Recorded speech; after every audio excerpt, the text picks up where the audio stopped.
Hello, sports fans. Jim Coyle with Indiana Sports Beat Radio. Thank you for stopping by our YouTube channel. Make sure to hit the subscribe and notifications toggle so you never miss a thing. All of our content up here every day. Looking forward to it. Thank you, and we'll see you on the radio. To Indiana Sports Beat Radio, brought to you by the Hard Truth Distilling Company in Brown County, Indiana.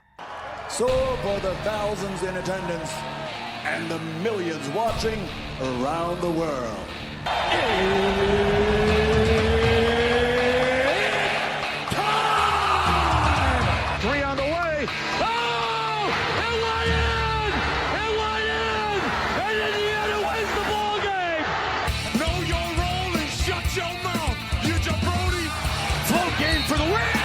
Taylor's gone. Goodbye. Touchdown, Indy. Woo! IU. America. They got a football team now. It's pretty simple. I win. Google me. You know that I'm the cream of the crop. Now, from the Hard Truth Studios, here's Jim Coyle. Welcome back to the Hard Truth Distilling Company studios on this Thursday, and the voice of the Pacers, Chris Denari, with us. And I hope after the end of last night's game, you had plenty of honey and tea, because I'm sure it stretched those vocal cords, man. I'll tell you what, Jim, it's been crazy. If you think about the last two games, Monday night at Minnesota, the Pacers win in overtime on a three-point shot inside 5 seconds by Obi Toppin. And then last night, down 11 halfway through the fourth quarter, I think down 7 with 58 seconds to play, down 4 with around 40 seconds to play. And the Pacers come back, make a couple of key defensive plays. Andrew Nembhard hits a 3. And the Pacers win again on the front night of a back-to-back. And we get to do it all again tonight. I know it's March Madness. I'm looking forward to watching games as well. But the Pacers also have a game tonight at Gainbridge Fieldhouse against the Brooklyn Nets. So just a fantastic win. You hate to put yourself in that position. Dallas is very undermanned. You know, after the Doncic trade, Anthony Davis is out. Kyrie Irving is out.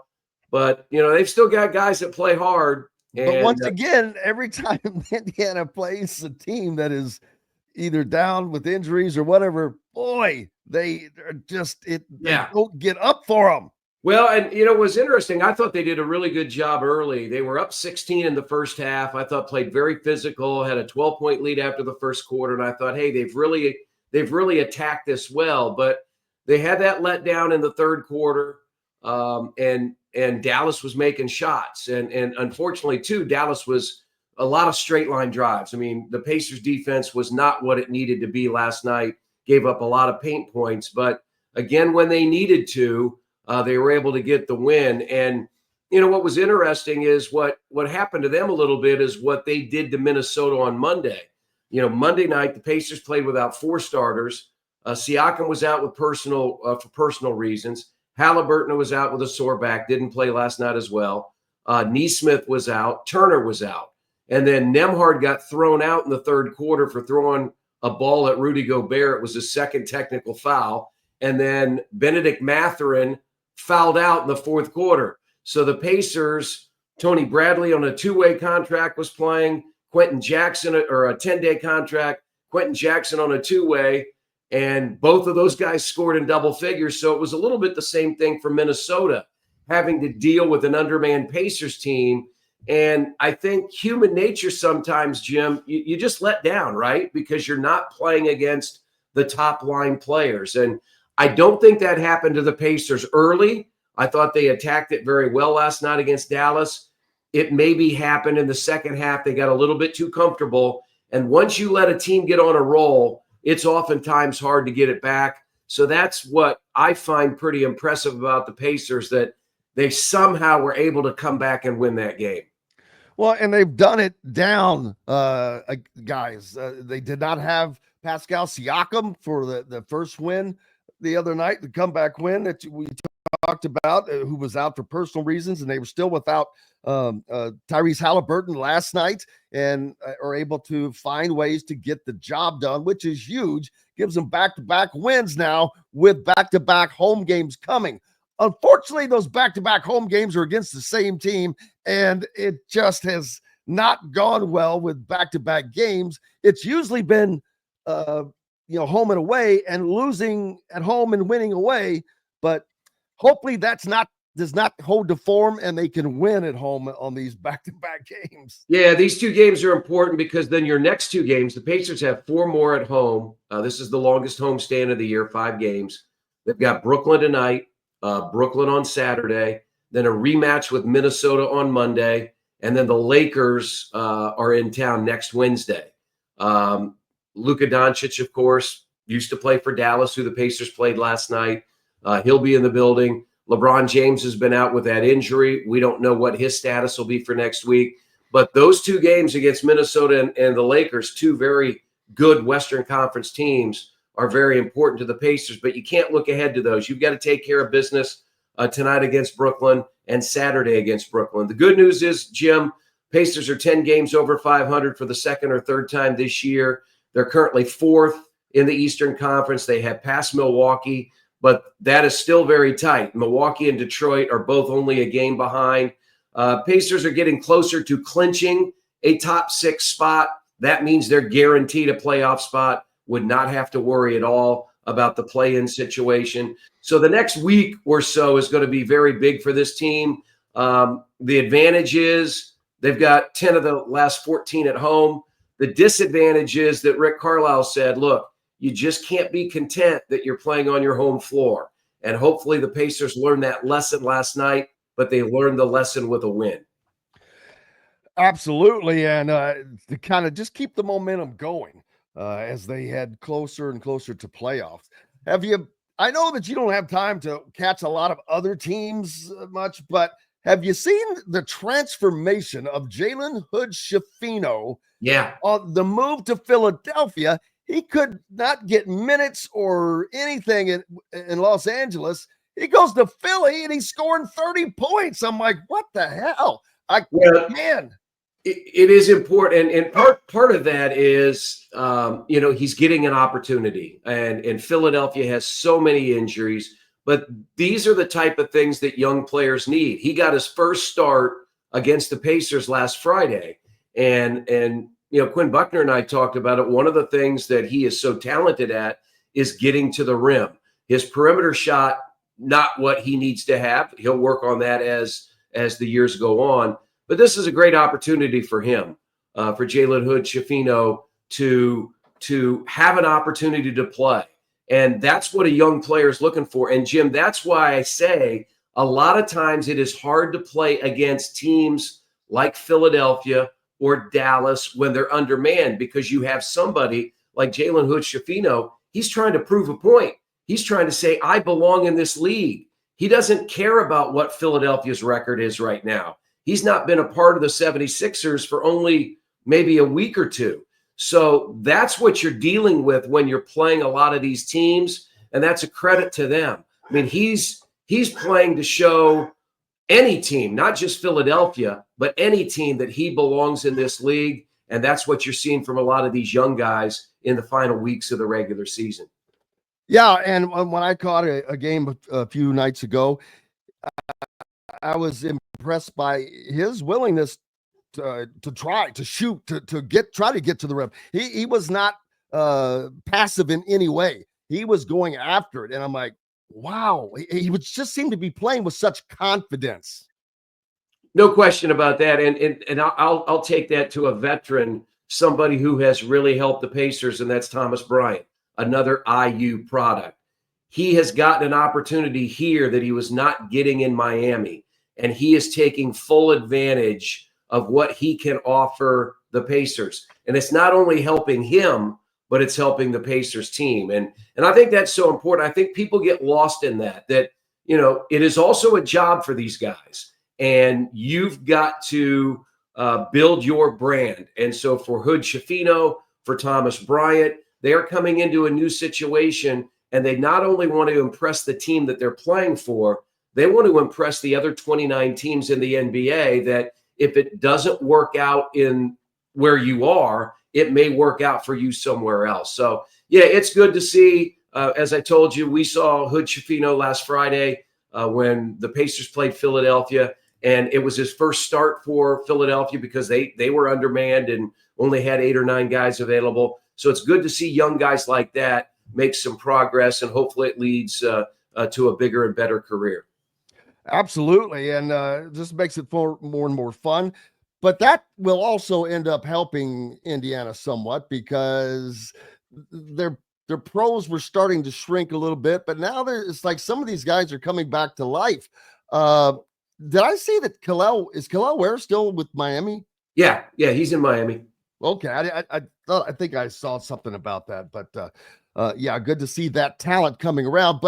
And it's funny, you can see the growth and maturity in Thomas Bryant. Yes. He looks like a professional now, and that doesn't mean that he is a superstar. And I'm not saying that. He is a professional. He is doing a job. You can tell he's doing it as a job he knows his role and he knows what he needs to do, and he goes in and does just that very thing. I think that's the most important point that you just said, Jim, is as you evolve as a player, you understand your role. Thomas knows right now he is probably not a starter in the NBA, but he can be a fill-in starter. And when he has started this year, he's averaged about 13, 14 points, 6 or 7 rebounds. But I think that's the biggest point, is he understands who he is, what he can offer to a team, and doesn't really stray from that role. Doesn't mean you can't improve or do some things. But I think by the time you get into year 7 or 8, you understand who you are and what you can offer a team.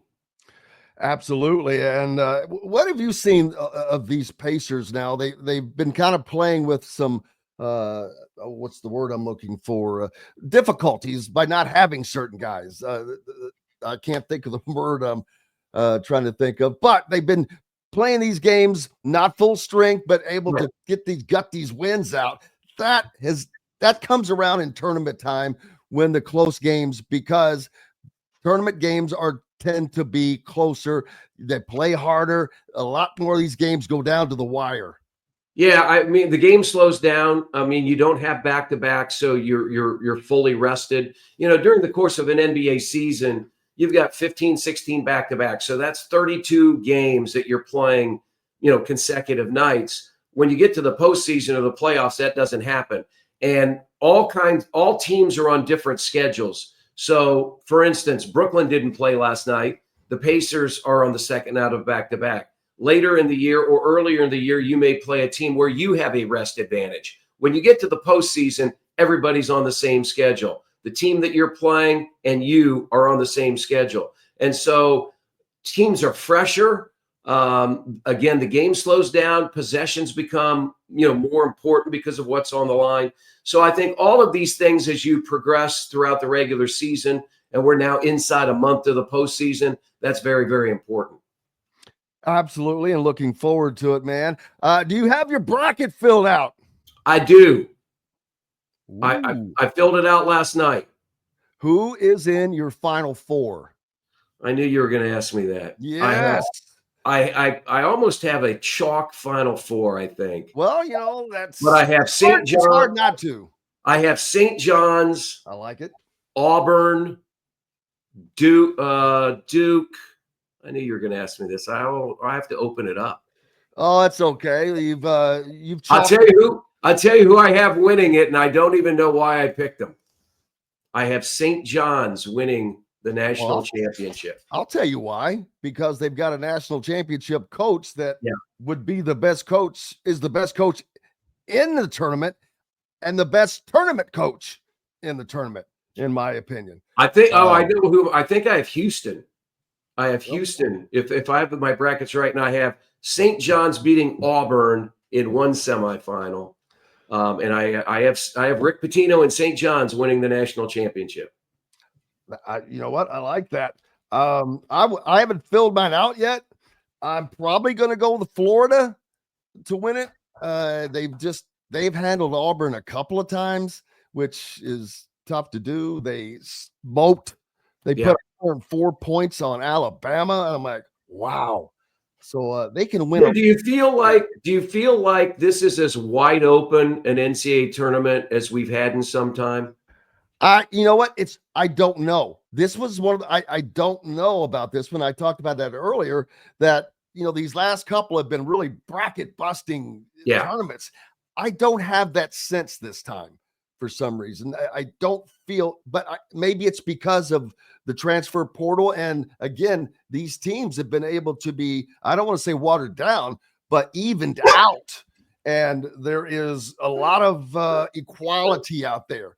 So bracket busting could happen, but it may not be considered bracket busting as much. Yeah, I went through it, and I felt like I was going too much chalk in all the matchups, and I'm going through the matchups, and I'm going, I have to pick somewhere a 13 to beat a 4. I mean, I have to, or an 11 to beat a 6, because it happens. But I just felt as I was going through it that, man, I just had too many chalk games. And but what happens is when you fall into that, if you don't pick the right one, those teams that do upset usually don't go very far. Right. So you right. And then then your bracket is busted because you've put somebody as a winner in the round of 64 or 32, and it messes you up, and you lose a whole bracket. Yeah, I agree with that. But I just feel like I went too chalk, but maybe it's going to be a chalk tournament. I don't know. Well, let me ask you this now. Thoughts on Darren DeVries announced as Indiana's newest basketball coach? I had a great chance to listen to JMV here in Indianapolis yesterday. Chad Buchanan, the Pacers general manager, knows Darren very, very well. They've got Iowa roots, and it feels like there's been a lot of Iowa matriculation to Indiana, right, with Caitlin Clark and Connor McCaffrey and the two McCaffrey boys that are playing for Butler. Connor's a coach, but Chad had great things to say about him. Chad at one time, many years ago, was an assistant at Drake and talked about how DeVries just brought Drake basketball back. And so he's very excited, says he's a basketball junkie, a basketball lifer. And I think we're all excited to see what he can do and build at Indiana. When you hear words like basketball junkie, lifer, grinder, and I've heard all of those about him from high people. Now, people are going to say nice things. It's like yesterday I saw John Calipari defends SEC's 14 bids. Well, what the hell is he supposed to say? No, we didn't deserve those. We sucked. Right. Of course he's going to defend it. Gee whiz. But he's also been it's been a quiet thing. This has not been this fluff and pomp and circumstance kind of a deal. I like that. Just get in, go to work. Kurt Cignetti it. I hate for everybody to be compared to Kurt Cignetti, but man, when you come in and slam a bar up like that, like he did, in a program that was a walking corpse, that's going to happen. Well, and it's a similar hire from the standpoint that, Drake is a mid-major, but look at the success that Drake had over the years. And that was a program that many years ago had success and then went through a period of time where they didn't, and he brought them back. So it's all about winning, right? And how do you win and sustain a program? And I think what we're seeing is, at the college level too, a lot of coaches that have had great success, doesn't even matter where you had it, that success can translate to the next level. Look at what Ben McCollum did, winning Division II national championships. Sure, he took over a Drake program that DeVries had built, but he kept the motor running, and they may be one of those teams that could pull off upsets in the round of 64-32. So I think that's what the great thing about sports is, Jim. We've lived it with the Pacers the last week, winning games down in the final seconds last night, Monday night, and last week against Milwaukee. That's why we're addicted to sports. We love what can happen, and I think we'll be interested to see what happens in Bloomington in the future. Absolutely, and hopefully things continue that way up in Indianapolis for the Pacers at Gainbridge Fieldhouse and parks unknown as they head towards the playoffs. How far out are we from the playoffs? We're inside about 4 weeks. Last regular season game is the second weekend of April. Then you have a week of the play-in tournament, and then the playoffs would start roughly April 20th, somewhere around there. So we still have some time. The Pacers have 14 regular season games left, again, with 10 of those at home, but they've put themselves in a strong position to be a solid playoff team again here in 2025. Man, an NBA season is like a year of college without Christmas and spring break. It's a long season. I mean, by the end of the year, we get to do the first round of the playoffs. I'm going to end up doing between, probably about 85 games this year. So, but when you love doing what you're doing, it's not work. Let me tell you. Chris Denari, the voice of the Pacers. Appreciate you as always, my friend. Enjoy your day. All right. Thanks, Jim.